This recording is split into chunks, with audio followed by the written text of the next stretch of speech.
Agency in Motion series. If you're working independently by yourself on your own, you need a brand. If you are working on building distribution, establishing agencies, having people buy into your vision and actually join you in the process, you definitely need a brand. That's exactly what we're going to be talking about today.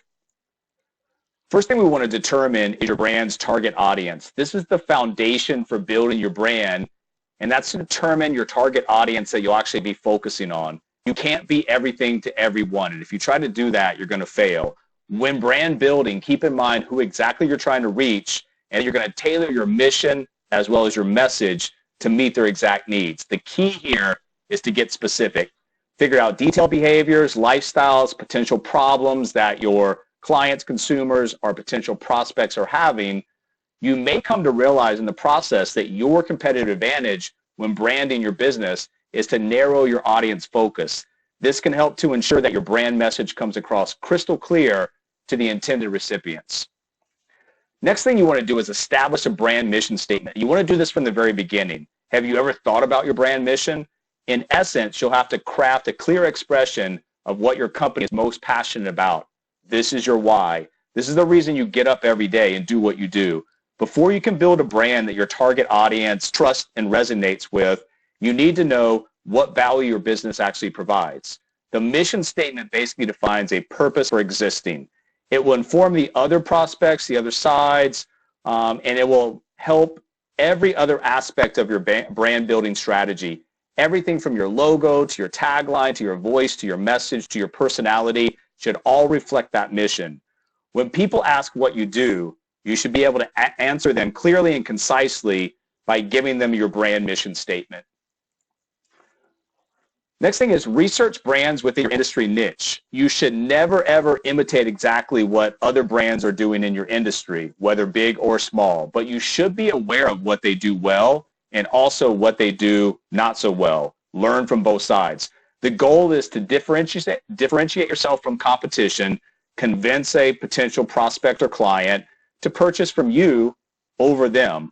We're always thinking about how to make our brand stand out. Don't skip this step in the brand building process. It's very important. Research your main competitors or benchmark brands, and then study how well they've gone about building their actual brand as well as their brand name. For a brand name to be effective, it needs to be easy for consumers to recognize and remember.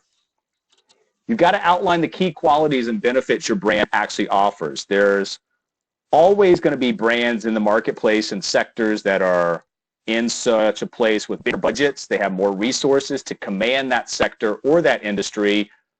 You can't look at that. Your brand benefits belong solely to you, and no one can take that away from you. Starting a brand that's memorable means that you dig down deep to figure out what you offer that no one else is offering.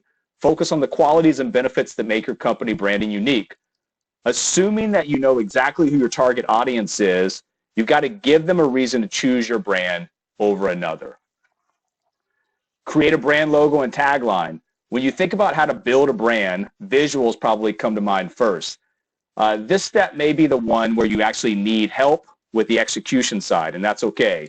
The most exciting and arguably the most important piece of the brand building process is to create a brand logo and tagline for your company. This logo is going to appear on everything that relates to your business. It will become your identity, your calling card, and your visual recognition of your promise and your mission. So be willing to invest some time as well as a little bit of money by creating something exceptional to reinforce the visual identity for your business. Next, you're going to form your brand voice. Your voice is dependent on your company mission, audience, and industry. It's how you communicate with your customers and how they respond back to you. A brand voice can be endless adjectives and possibilities that can build brand voice behind your messaging. Ultimately, you want to choose a brand voice that makes sense and resonates with your target audience. You'll see that if you find and use the correct brand voice, you'll have the strongest chance of actually connecting with your consumers, your target audience, and your brand.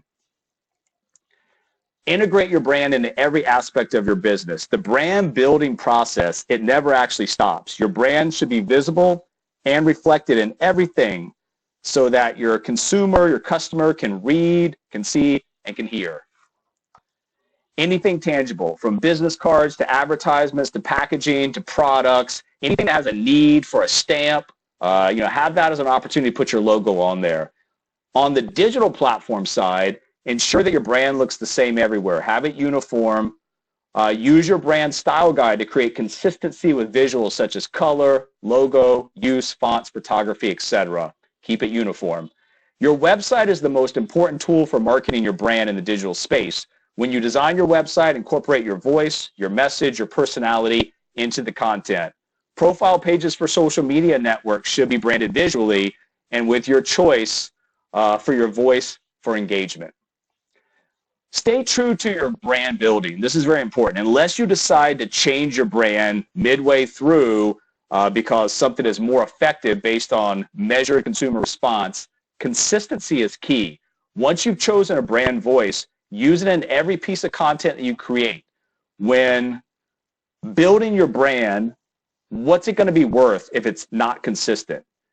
Don't constantly change your brand. The inconsistency is going to confuse the other side, your clients, your customers, your potential partners, and make long-term brand building much more difficult. That's the end of today's session of Agency in Motion series. Stay tuned for more help on how to build agencies in upcoming sessions.